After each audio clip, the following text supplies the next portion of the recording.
Olá a todos. O meu nome é Carlos Oliveira e eu dou aulas na Universidade do Texas, em Austin, nos Estados Unidos. Este é o meu e-mail.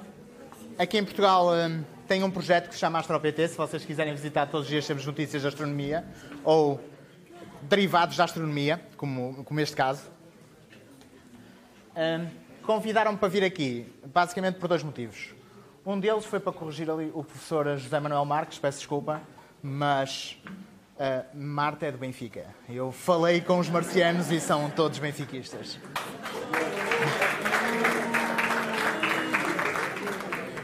Somos 6 milhões, estamos em todo lado. O segundo caso, eu fui convidado para vir cá mais porque, não sei se vocês viram, alguém viu a reportagem na SIC ou na TVI a falar nisto? Quem é que viu? Ok, pronto. Falaram, mais de 50% do que lá é dito não é real. O pior mesmo foi o da bactéria. Não existem bactérias em Marte. Quando dizem que foi descoberta aqui uma bactéria que é semelhante à de Marte, erro. E pronto, acaba assim a minha palestra. Até amanhã.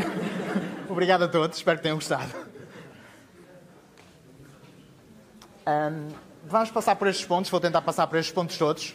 Vamos lá ver. A primeira coisa que vos queria perguntar é, eu vou fazer uma palestra sobre a astrobiologia em geral, sobre vida no universo. A primeira coisa que vos queria perguntar é, quem é que gostaria de ir para o espaço?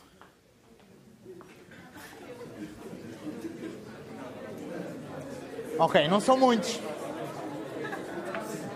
Deixem-me dizer-vos, nós já estamos no espaço. A Terra é uma nave espacial. Nós estamos dentro dela. Mas saindo da Terra, porquê é que devemos sair da Terra? Porquê é que devemos mesmo ir para o espaço? Eu pus aqui 6 razões. Porquê é que devemos ir para outros corpos no espaço? Conhecimento, muito bem. Esse era o meu segundo ponto. Estão todos escondidos. Senão dava as respostas, não é? Esse é o meu segundo ponto. Conhecimento. Mais. Fugir da monotonia da Terra. Esse é o meu 6º ponto. É bastante divertido ir para o espaço. Alguém já viu, certeza que já viram todos, como é que os astronautas andam na Lua? Tem muito menos gravidade. Imaginem daqui por 200 anos, ou 300 anos, os Jogos Olímpicos na Lua. Imaginem o salto em altura, ou imaginem o salto em comprimento. Imaginem irem para Miranda, que é uma lua de Urano. Miranda tem declives enormes, tem montanhas enormes. Se vocês caírem de Miranda até cá abaixo, podem-se atirar simplesmente, que vão bastante devagarinho até lá abaixo. Não é nada como aqui na Terra. E vai ser bastante divertido fazer estas coisas depois no espaço. Mais. Ok, temos conhecimento, que é o número 2, temos o 6, que é divertido. Mais. A aventura. Que vai dar basicamente aos dois. É conhecimento e também divertido. Mais. Recursos naturais. Temos imensos recursos naturais no espaço. Quem conseguir ir para Urano e Neptuno, quem é que gosta de diamantes? Quem é que gostava de ter diamantes? Quem é que gosta da chuva? Ou acha que a chuva é uma coisa normal? Lá chove diamantes. Querem diamantes? Vão até lá. Mas mais perto, no anel de asteroides, entre Marte e Júpiter, existe um anel de asteroides, com imensos asteroides, recursos naturais ilimitados. E é para isso também que se está a desenvolver agora a parte comercial da exploração espacial. E eles não desenvolvem comercialmente só porque são muito bons rapazes. Eles querem também fazer dinheiro com isso. Mais. Ok, recursos naturais era o 3º, se não me engano, ou o 4º. Mais. Ainda ninguém disse o 1º, que é o mais importante. Mais. Descobrir novas formas de vida. Descobrir novas formas de vida. Isso faz parte do conhecimento. 2. Não é? Mais. Diz? Não ter os ovos todos no mesmo cesto. Ok, eu não te vou pedir para explicar porque essa é a primeira, vou deixar um bocadinho mais para a frente, para não estragar já o jogo a todos. Mas sim, é. A Terra é linda, vista lá de cima. Ok, pronto. Muito bem. Motivos estéticos, não pus ali, mas realmente é verdade. Em princípio, os japoneses estavam a pensar nisso, em fazer um hotel no espaço, quem tiver vista cá para a Terra, vai ser fantástico. Mais... Está dentro, exato. Está dentro dos ovos, não no mesmo cesto. Que é a primeira, exato. Ok, vou falar das outras. Uma delas é que no espaço pode-se criar alimentos, muito mais variedade, muito mais quantidade de alimentos. E pode-se, por exemplo, acho que é o milho ou o trigo, cresce muito mais em condições de microgravidade. Materiais mais puros. E esse era o quinto, se não me engano, que eu estava a pôr. O terceiro era O terceiro é, por razões comerciais, satélites. Quantos de vocês usam telemóveis? Ou GPS? Se não houver satélites, se não houver motivo comercial, não. Ninguém tinha isso. E o primeiro é sobrevivência. Não pôr os ovos todos no mesmo cesto. O perpetuar a espécie humana. Dentro de, mais ou menos, mais dia, menos dia, dentro de 5 mil milhões de anos. Não se preocupem, nós vamos dar a notícia no AstroPT. Quando acontecer. Nessa altura o Sol vai estar uma gigante vermelha, ou vai englobar a Terra, ou então a Terra sairá disparada, mas aqui já não poderá haver vida. Certeza. Dentro de 2 mil milhões de anos já não há vida aqui, porque já não há água à superfície. Dentro de 3 mil milhões de anos, a galáxia de Andrómeda vai colidir connosco. Por isso, nessa altura, provavelmente não nos vai afetar, mas vai ser um espetáculo fantástico no céu, mas se afetar, também já vamos embora. E amanhã, ou mesmo hoje, daqui por 10 minutos, ou coisa assim, pode cair um asteroide que ninguém viu e mata-nos a todos.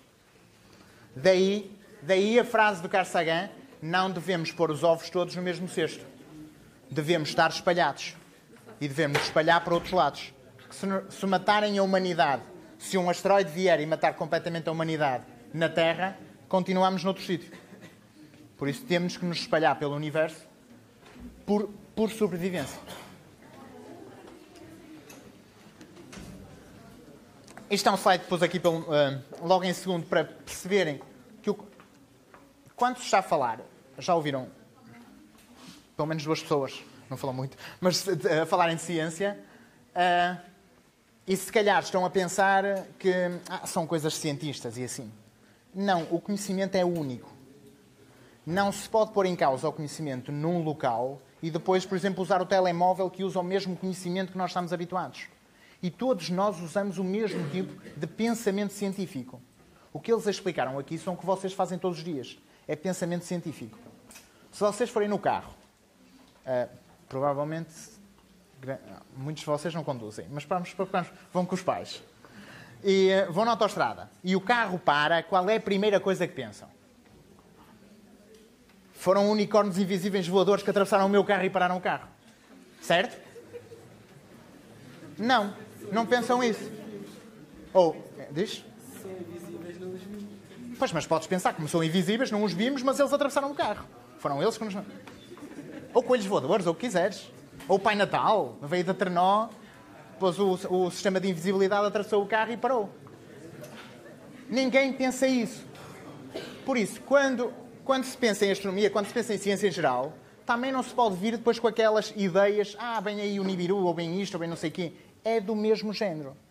Não faz parte do pensamento científico. O pensamento científico que nós temos nesses casos, e sempre, é o carro parou, vou olhar para a gasolina. Fazemos a experiência, a observação. Olhamos. Ou falta a gasolina, ou não falta a gasolina. Se faltar a gasolina, já sabemos qual é o problema. Se não faltar a gasolina, se calhar pensamos, ok, deve ter sido problema de motor. Isto é o pensamento científico. Isto fazemos todos os dias. Quando acordamos, pomos o pé fora da cama, toda a gente espera que o pé fique lá. Ninguém espera, a gravidade não vai funcionar hoje, vou já parar ao teto. Se calhar amanhã vão pensar nisso.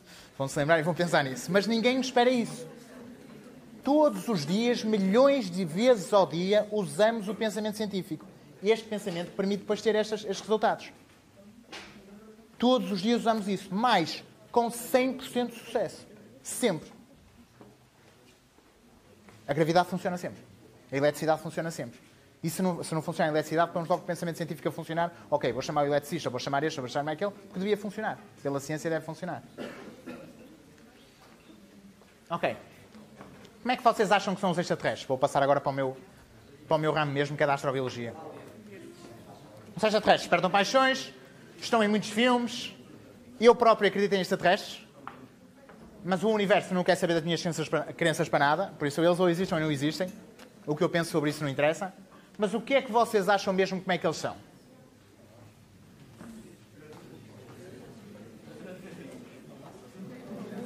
Como é que acham que eles são? Hã? Como o Spock? São do Sport. Ai, são do Sporting. Como é que acham que eles são? Acham que têm olhos? Nariz?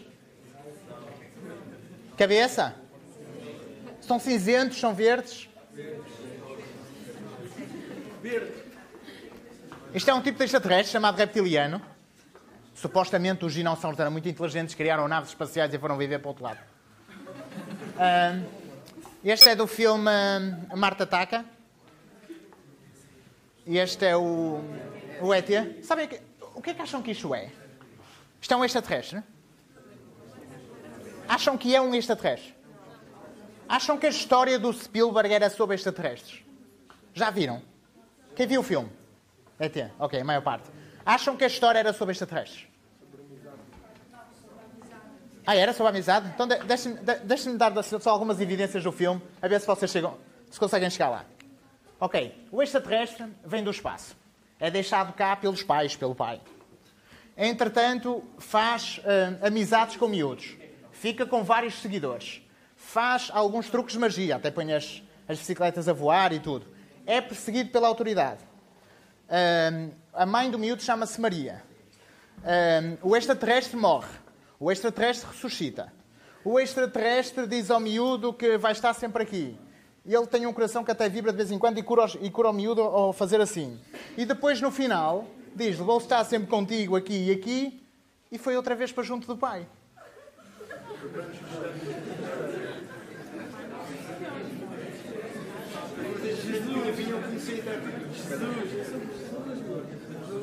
Isto é o problema dos filmes. O problema dos filmes sobre extraterrestres é que nunca são sobre extraterrestres. Eu já vi e tenho quase os filmes todos sobre extraterrestres. Porque eu adoro a temática. Ainda não conheço nenhum que seja sobre extraterrestres. É sempre sobre alguma coisa humana.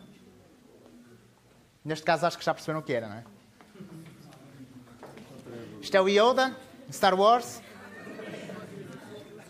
O Alf.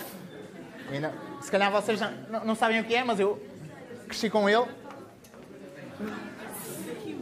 E este, se calhar, é o mais giro, porque é diferente dos outros, não é humanoide. Nós estamos... Sabem o que é isto? É? O que é isto? Isto é muito fácil fazer aos extraterrestres. Basta pegar num animalzinho pequenininho aqui na Terra, é uma aranha, e magnificá-lo. E depois, pronto, já temos um filme de terror. Com os extraterrestres a virem à Terra, são muito grandes e pronto. Não é isto que vamos apanhar lá, de certeza. Isto é, normalmente, o que pensamos, o que a população mais pensa que é um extraterrestre, é o chamado cinzento. Foi bastante divulgado, sobretudo no filme Encontros Imediatos do Terceiro Grau, que foi feito pelo Spielberg em 1967. A partir daí, quase toda a gente começa a ver destes. Ou eles mudaram a aparência, ou então o Spielberg acertou. Mas pronto, é normalmente o que se pensa, é assim. E eles não vão ser assim. E eles não vão ser humanoides. Muito provavelmente serão assim. Bactérias. Ok, passamos o porquê de serem bactérias. Isto é um diagrama com a evolução da vida na Terra. A Terra começa aqui há cerca de 4,6 mil milhões de anos. Quase logo a seguir, existem evidências com vida há 3,8 mil milhões de anos. Ou seja, quase logo a seguir. Claro que pode existir vida antes e nós ainda não temos evidências dela. Começaram os organismos unicelulares, bactérias. Todo este tempo são só bactérias. Depois começam organismos multicelulares. E só aqui passam-se 4 mil milhões de anos. E só aqui, há cerca de 550 milhões de anos, deu-se o chamado Big Bang biológico. Ou, cientificamente, fala-se muito mais em explosão câmbrica. Que é de onde toda a diversidade começou. Alguma coisa aconteceu, provavelmente uma extinção em massa antes, que fez com que aqui, de repente, tudo o que vocês conhecem como biodiversidade começou aqui. Antes, quase não havia nada. Biodiversidade começa aqui. Muito recente. Ainda mais recente, estão a ver, desenvolve-se os peixinhos e tal, não sei o quê, os dinossauros. E ainda mais recente, não sei se estão a ver daquele lado, a seguir aos mamutes, é o homem. Só chegamos agora.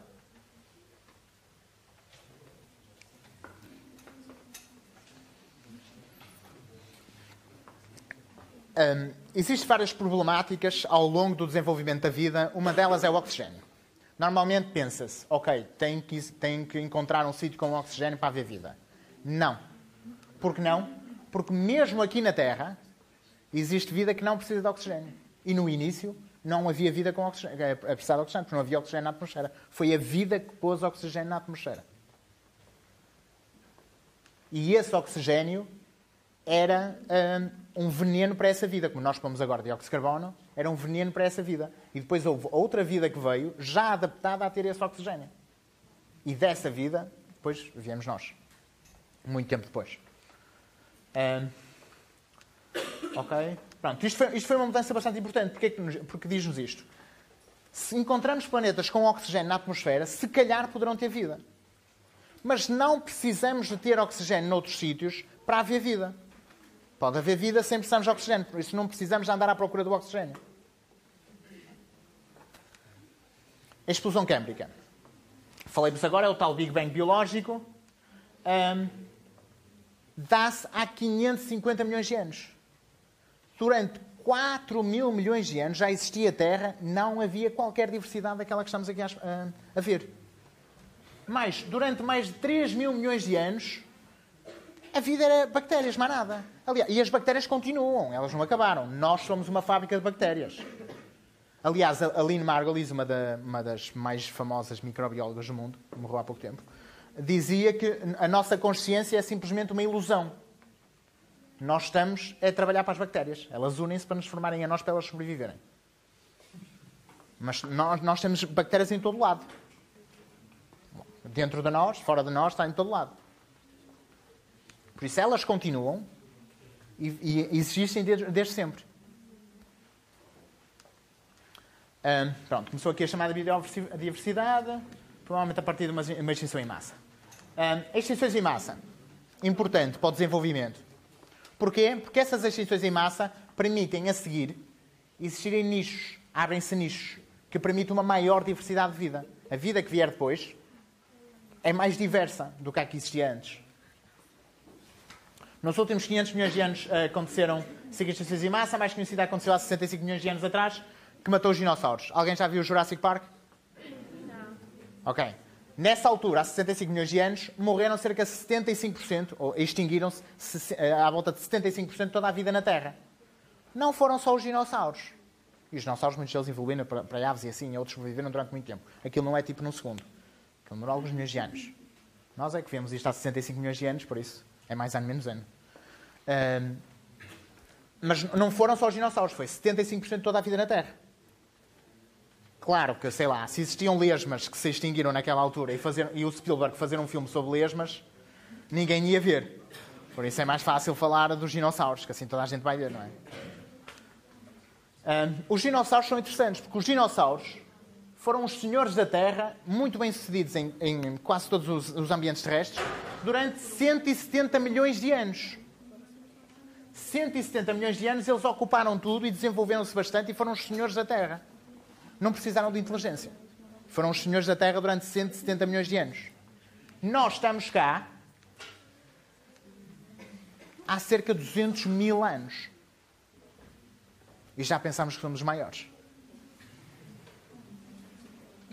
A inteligência pode não ser uma boa coisa. Se nos extinguirmos amanhã, a inteligência não serviu para nada.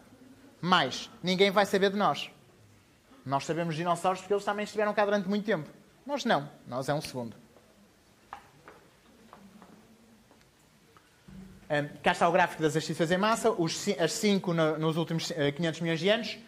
Eu estava-vos a falar desta. É a única que temos conhecimento da razão. Há 65 milhões de anos sabemos que foi um impacto de um asteroide. Essa foi a razão principal. Existem várias razões secundárias. Existem vulcões, existem depois o clima e assim. Existem várias razões secundárias. A razão principal foi esta. A pior extinção em massa que temos conhecimento foi esta. Há 250 milhões de anos, que matou cerca de 95% de toda a vida na Terra. Só se safaram aquela vida que estava no fundo dos oceanos. E continuou. Tudo o resto foi-se. Foi essa extinção, há 250 milhões de anos, que levou ao desenvolvimento. Acabou com as trilobites, por exemplo, que viviam no mar, mas permitiu o desenvolvimento dos dinossauros. E esses dinossauros, há 250 milhões de anos, começaram-se a desenvolver devido a essa extinção em massa, começaram-se a desenvolver, veio outro asteroide, pumba, matou-os. E depois quem se começou a desenvolver? Os mamíferos, que eram ratitos, que andavam debaixo da terra e sobreviveram a esse cataclismo na altura, e começaram-se a desenvolver e tumba. E estamos aqui nós. O que quer dizer que mais uns 100 milhões de anos pode existir outro, vamos nós embora, vêm outros. Não quer dizer que venham com inteligência, mas desenvolvem-se outros de certeza. Isto não acaba, isto é continuado. E nós não somos o produto final. Por isso, a inteligência que nós temos, ou a inteligência humana, definindo como humana, é muito recente, apareceu agora. E não é sinal que realmente vamos sobreviver. Só vamos sobreviver se realmente tomamos precauções quanto a isso. Por exemplo, métodos de detectar se vêm em asteroides. Isso se calhar seria uma boa ideia. Mas, se formos a ver, quando saiu o filme Armageddon, por exemplo, lembram-se do Bruce Willis? Nos foi salvar a todos. Isso para já era pior do que deixá-lo vir sozinho. O que eles foram fazer. Mas, por isso não mandem o Bruce Willis, que ainda é pior. Mas na altura em que saiu o filme Armageddon custou mais do que os programas de detecção de asteroides. A humanidade andava a gastar menos em detectar estes asteroides que nos podem matar a todos do que em fazer o filme sobre o asteroide poder nos matar a todos. O que é paradoxal. E na altura, por acaso agora já existem mais, mas na altura existiam os investigadores que trabalhavam nisso, eram menos do que um turno no McDonald's. Por isso já vêem. Quase ninguém andava a fazer isto. Porquê? Porque não é curto prazo, é muito longo prazo. Pode não acontecer nada. Quem é que vai financiar algo que pode não acontecer? Vamos ver novamente a evolução da vida, agora num calendário que nos foi dado por Carl Sagan. Chama-se calendário cósmico e é este. Eu quero que percebam esta relatividade, o termos chegado agora. Vamos supor que o universo tem 13, não vamos supor, o universo tem 13,7 mil milhões de anos. Ponto.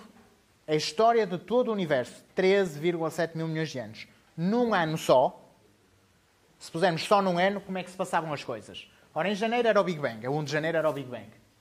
A nossa galáxia só se formava em março. Andávamos 2 meses sem ver nada. A nossa galáxia formava-se em março, mas passávamos meio ano sem nada. O nosso sistema solar, com o Sol e os planetas, como a Terra, só se formavam em agosto. 8 meses depois da formação do universo. Já se passaram 8 meses, nem sequer o nosso planeta está cá. A vida formou-se logo a seguir, por isso a vida parece ser forma-se facilmente. Claro que é vida unicelular. Os primeiros organismos multicelulares acontecem em novembro, ou seja, passam mais 2 meses só bactérias e depois aparecem os primeiros multicelulares e depois chegamos a dezembro. Já estamos em dezembro de um ano inteiro. E ainda não falamos em nós. Passa-se metade do mês e está aqui, só aqui é que acontece a biodiversidade, a tal explosão crâmbrica. 15 de dezembro. Já passaram quase 12 meses e só agora é que há a explosão da diversidade da vida. Entretanto, começam os peixinhos a desenvolver-se, tal. 24 aparecem os dinossauros. 24 de dezembro aparecem os dinossauros, são extintos a 29. Estiveram cá 5 dias. Se riem por os dinossauros estarem cá 5 dias, vejam quando é que nós chegamos. Nós chegamos no dia 31 às 10h48. Da noite.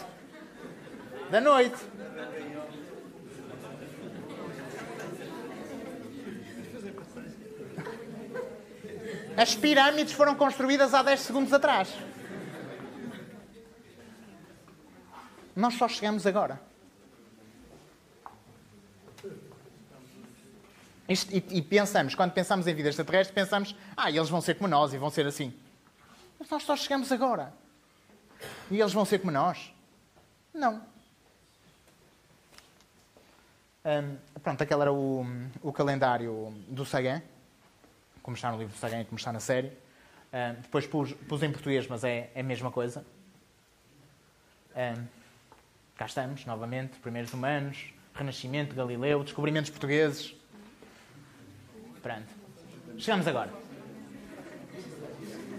Nascimento de Cristo deu-se há 4 segundos atrás. É a partir daqui que temos o nosso calendário atual, que é baseado no Nascimento de Cristo, foi há 4 segundos só. Pronto, e agora estamos na passagem de ano. Vamos embora, vamos fazer festa. Cá está outra vez o calendário. Ou seja, um sumário disto. O que é que isto nos diz? A vida começou muito cedo após a formação da Terra. Na maior parte do tempo, a vida foi feita de bactérias, ainda é. Mas na maior parte do tempo foi só bactérias. Depois desenvolveram-se os multicelulares. Há 550 milhões de anos houve o tal Big Bang biológico. Os humanos chegaram agora. O que é que isto nos diz para extrapolar lá para fora? A astrobiologia é o estudo da vida no universo. Estudo da vida do universo quer dizer estudamos aonde existe vida. Neste caso existe na Terra. Por isso estudamos a vida na Terra e extrapolamos lá para fora. A partir disto, quais são as probabilidades de existir vida extraterrestre? Como a vida aqui foi muito fácil de começar, há uma grande probabilidade de existir vida extraterrestre. Enorme. Mas essa vida será unicelular, serão bactérias. Há uma pequena probabilidade de encontrarmos extraterrestres com inteligência humana. Muito pequena probabilidade. Porquê por isto? Até por escalas de tempo.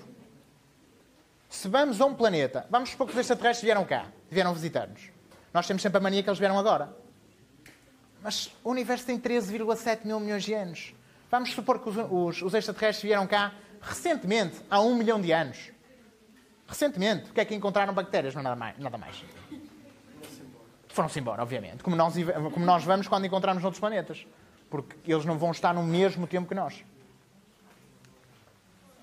Extremófilos. Extremófilos, que é o que estudam também aqui, é vida que vive em condições extremas. Extremas para quem? Para nós. Para eles é o paraíso. Mas para nós são extremas. Para eles, o extremo, nós é que somos extremófilos. Vivemos ao sol e vivemos com temperaturas de 20 graus e assim. São condições completamente extremas para eles.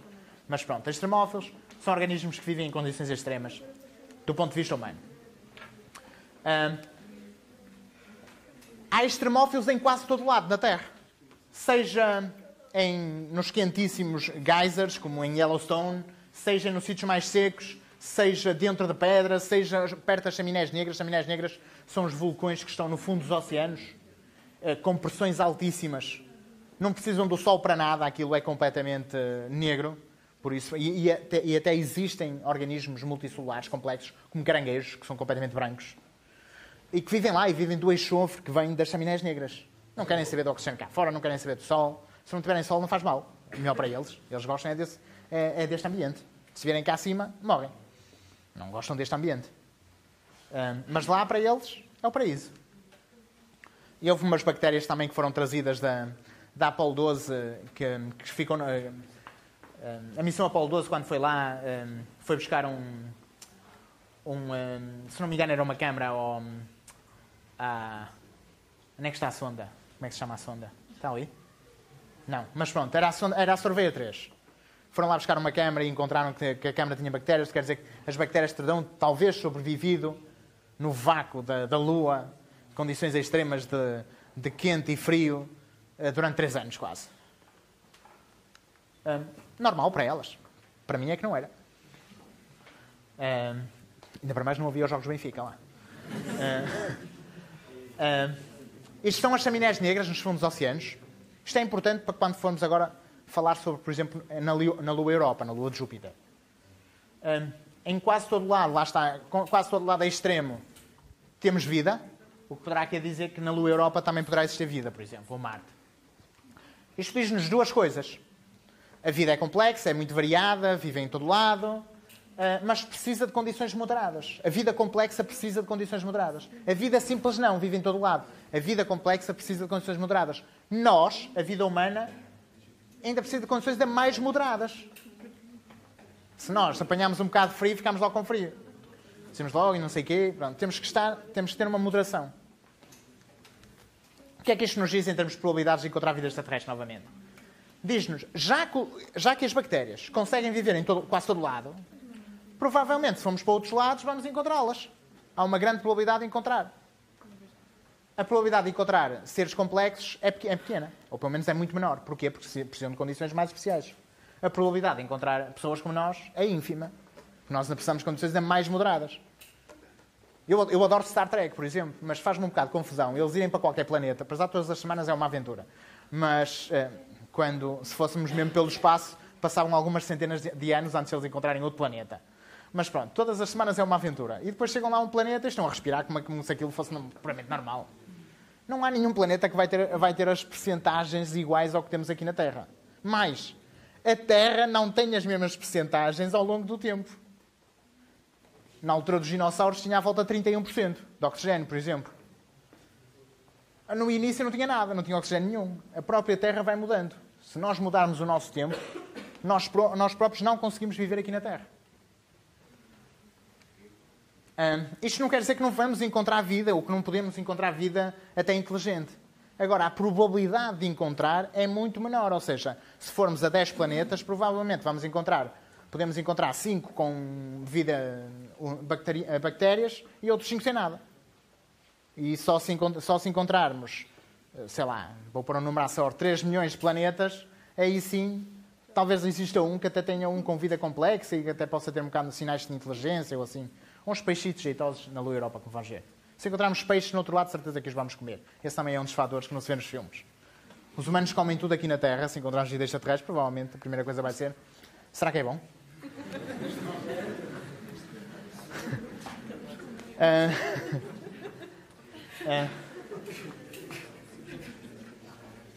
E aí concordo que eles talvez sejam sportinguistas, porque aí de um benfiquista para o sportinguista é até os comemos, não é?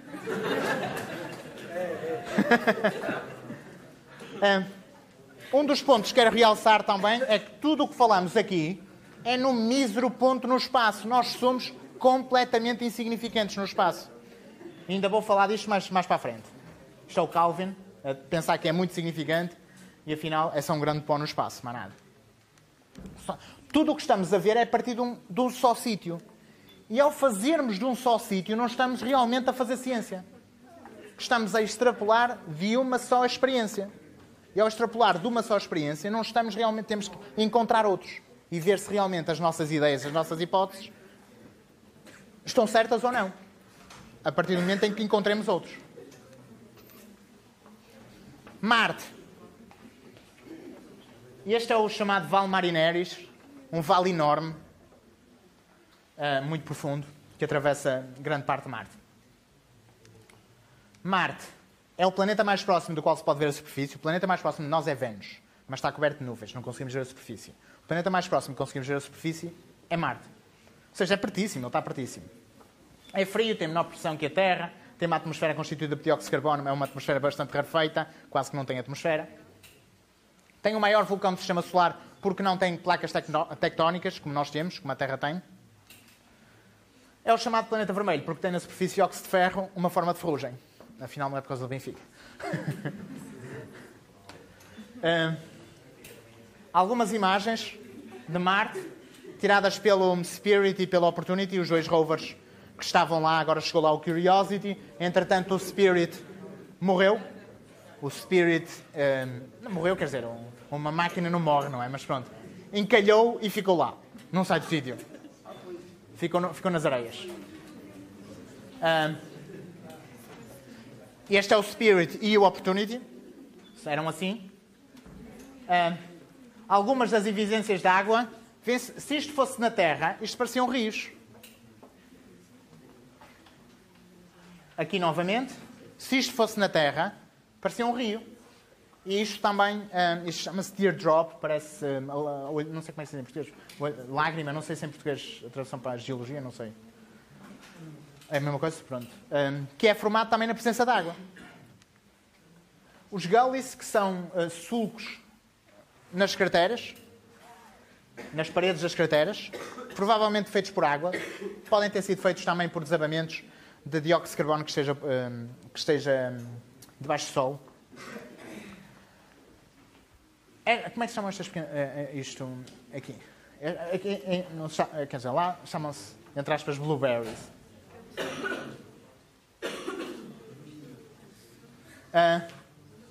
Mas pronto, estas pequenas esférias, que se chamam, entre aspas, blueberries, são feitas só quando estão debaixo d'água. Existem em Marte. O que indicia que Marte teve muita água no passado para poder formá-las.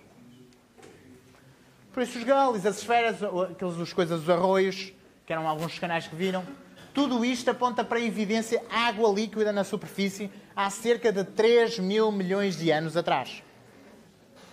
Não é agora, foi há 3 mil milhões de anos. Por isso, nessa altura, quando havia isso, quando havia uma temperatura amena, quando havia uma atmosfera, se calhar, talvez, possa ter desenvolvido alguma vida bacteriana ou não. É isso que andamos a procurar lá. Ninguém encontrou bactérias, muito provavelmente não vai haver bactérias, mas pode haver fósseis de bactérias. Pode haver indícios do que existia no passado.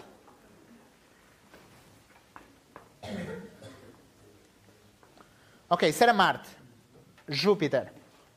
Júpiter, em princípio, Júpiter, o planeta, não tem vida, porque o Júpiter nem sequer tem uma superfície. Por isso, se houver vida, não vai ser vida que vai andar por lá. Mas Carl Sagan falou de vida, talvez, tipo anémonas na atmosfera, que fossem descendo e subindo e perseguindo outras e assim. Mas o que se sabe mesmo de Júpiter é o sistema de luas. E o sistema de luas, principalmente uma, Europa. Europa é basicamente uma bola d'água. Isto é uma lua. É uma bola d'água com uma fina camada de gelo por cima. É só isto.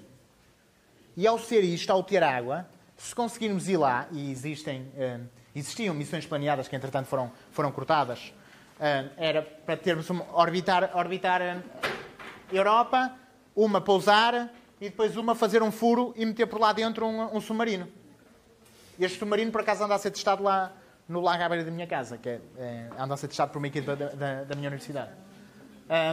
O objetivo é ver se existem isto. As tais chaminés negras, onde aqui existe tanta vida, ao redor das chaminés negras, não precisam de sol, não precisam de nada, não precisam de oxigênio, de enxofre, se existe o mesmo por lá.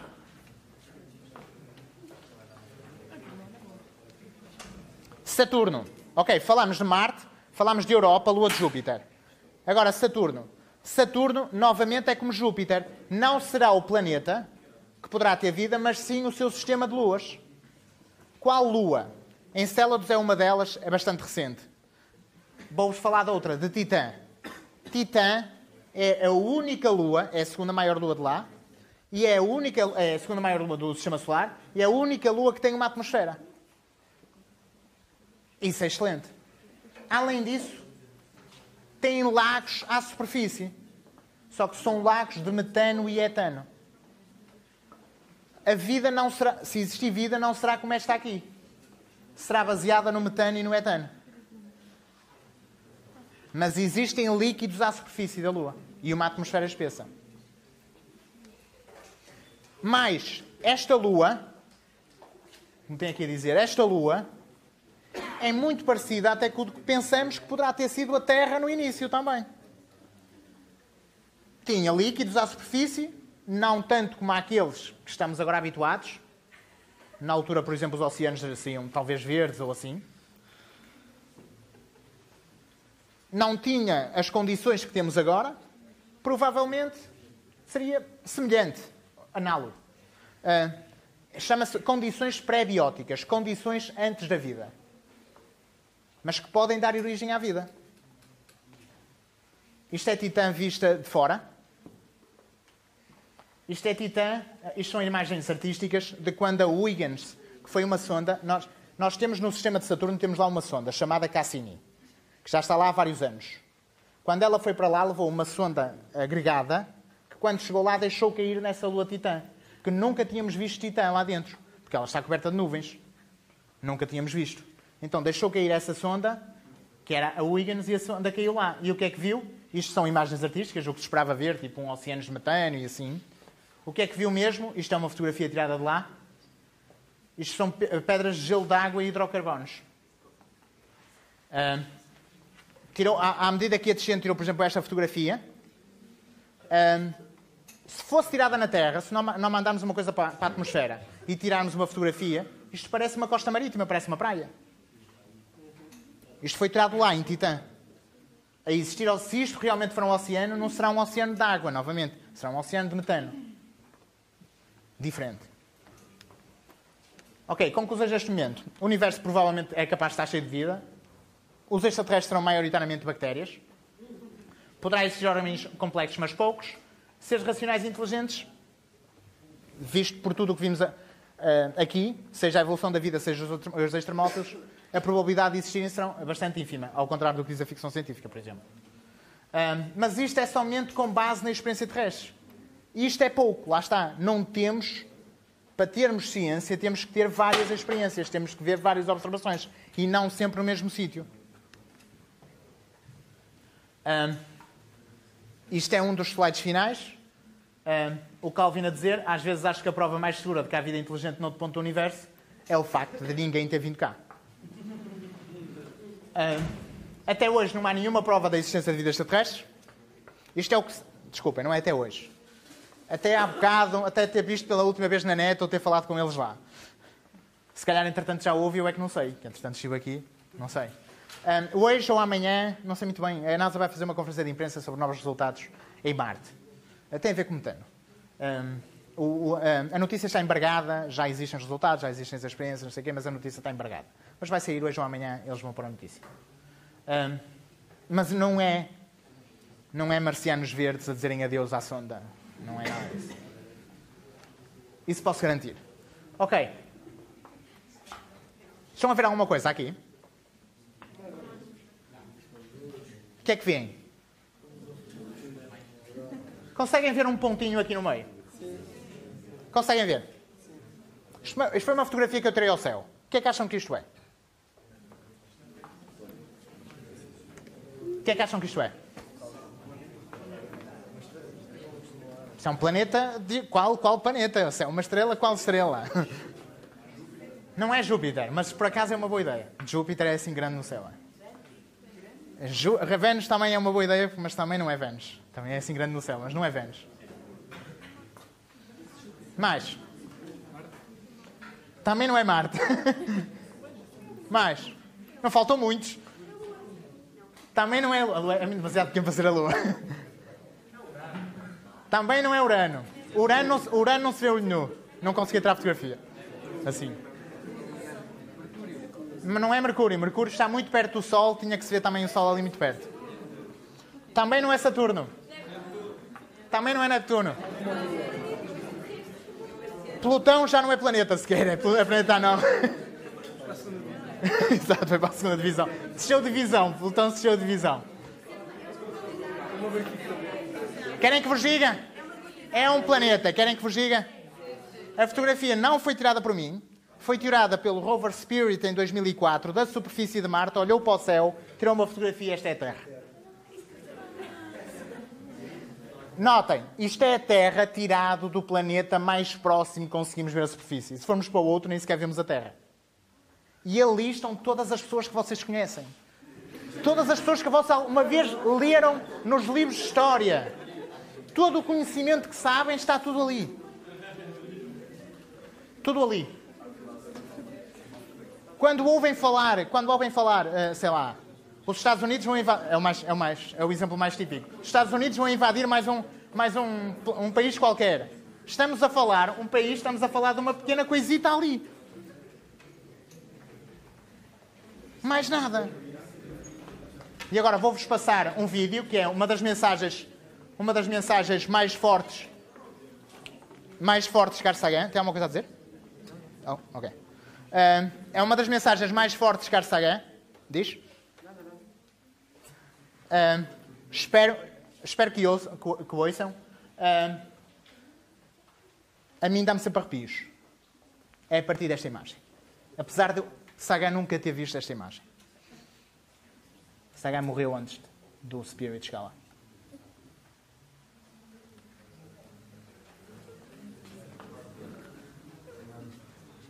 Ok, têm que ouvir e têm que ler. Está legendado em português.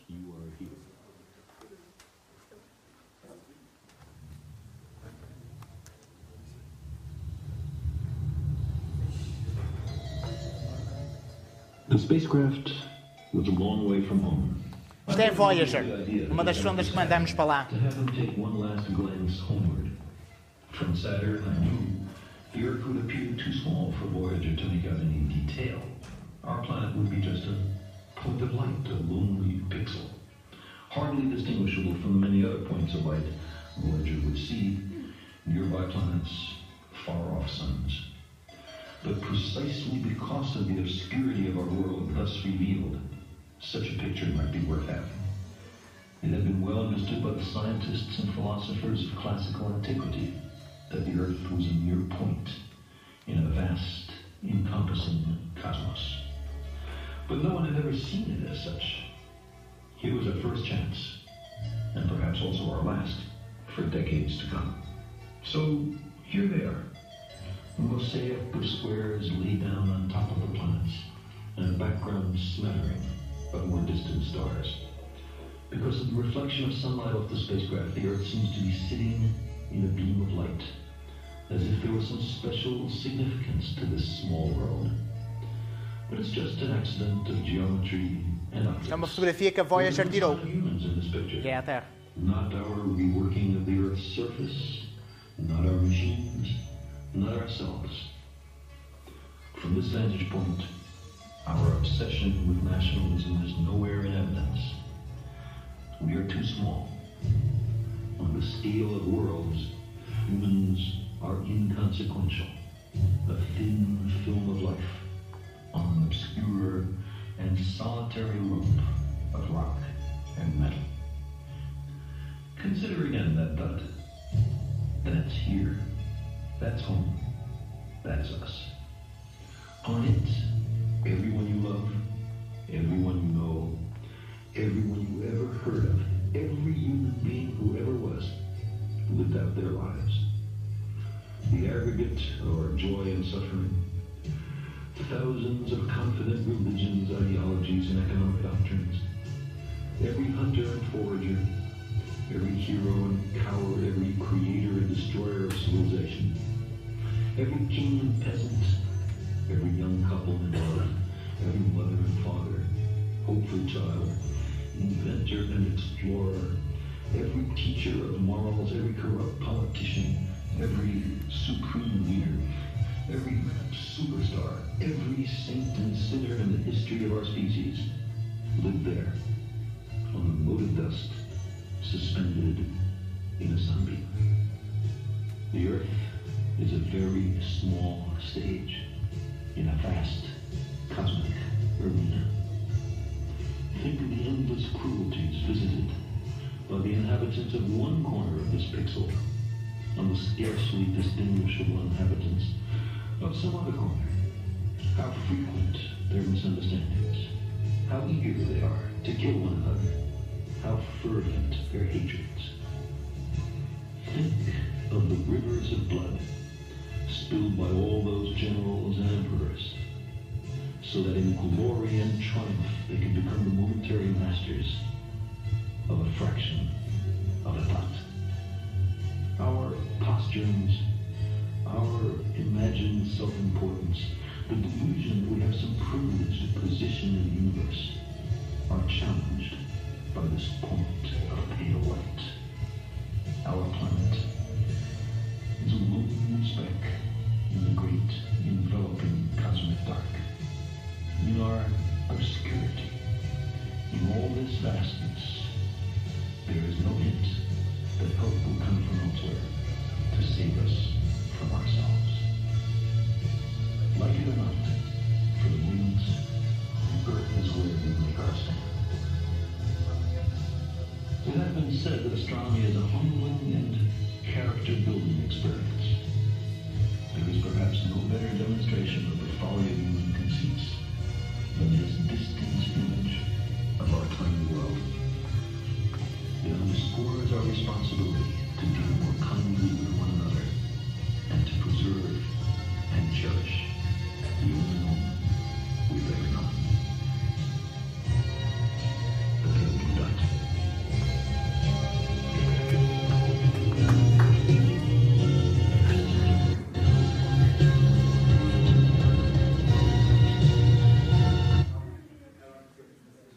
A não ser que querem bater palmas ao Sagan, quer dizer. Ou seja, somos um pontinho no universo. Quando pensamos que os extraterrestres têm que ser como nós, é pensarmos que nós temos que ser os melhores, eles têm que ser como nós. Nós somos tão bons, que eles têm que ser como nós. É mentira. Mas para não vos deixar com esta mensagem um bocado deprimente, vou-vos deixar com outra. Esta do Neil deGrasse Tyson. E vou-vos pôr o vídeo. E depois What is the most astounding fact you can share with us about the universe? The most astounding fact. The most astounding fact is the knowledge Ok, ele parou. that the atoms that comprise life on Earth, the atoms that make up the human body, the atoms that make up the human body Ok. Não are sei. traceable to the crucibles that cooked light elements into heavy Mas está por elements in baixo. their core under extreme temperatures and pressures. These stars O que é que faço? Ok, deixa. Então por aqui. Ver se isto diminui. Exato, está aqui.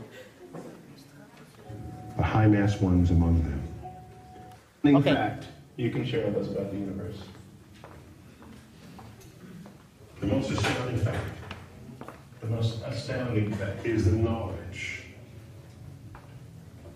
that the atoms that comprise life on Earth, the atoms that make up the human body, are traceable to the crucibles that cooked light elements into heavy elements in their core under extreme temperatures and pressures. These stars, the high mass ones among them, went unstable in their later years. They collapsed and then exploded, scattering their enriched guts across the galaxy. Guts made of carbon, nitrogen, oxygen, and all the fundamental ingredients of life itself. These ingredients become part of gas clouds that condense, collapse, form the next generation of solar systems, stars with orbiting planets. And those planets now have the ingredients for life itself. So when I look up at the night sky, and I know that, yes, we are part of this universe, we are in this universe, but perhaps more important than both of those facts is that the universe is in us. When I reflect on that fact, I look up. Many people feel small because they're small and the universe is big, but I feel big because my atoms came from those stars. There's a level of connectivity. That's really what you want in life. You want to feel connected. You want to feel relevant. You want to feel like you're a participant in the goings-on of activities and events around you. That's precisely what we are, just by being alive.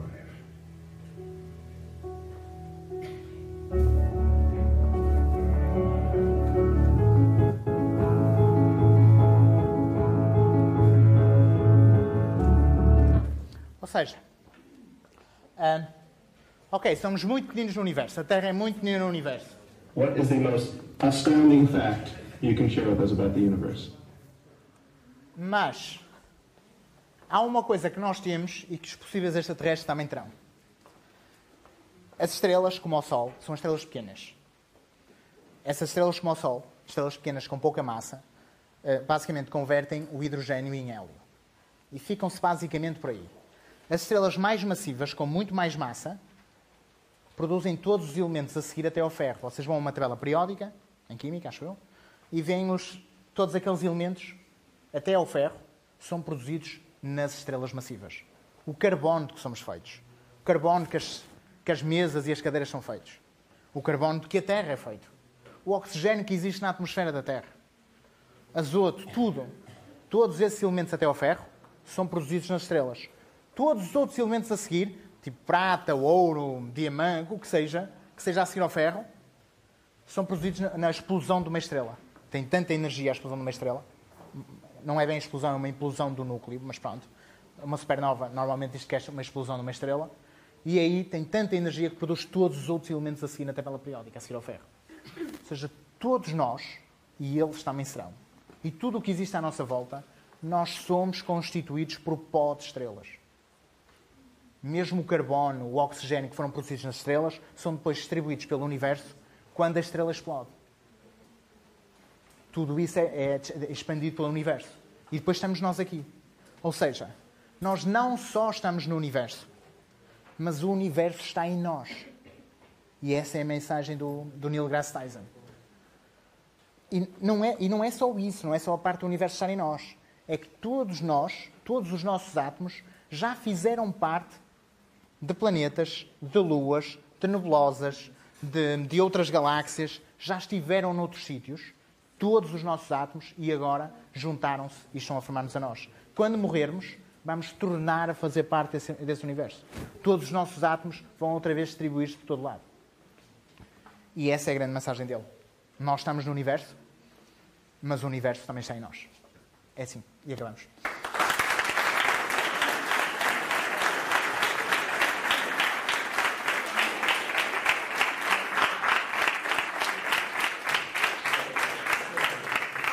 Têm perguntas? Quer dizer que quando nasce um bebê, devemos dizer que linda reciclagem. Exato. Todos nós somos reciclagem. Mas, quando eu disse isto dos átomos, não é bem verdade. Porque nós, à medida que vamos vivendo, os nossos átomos também vão sendo outros. Não são sempre os mesmos. Vamos sempre reciclando.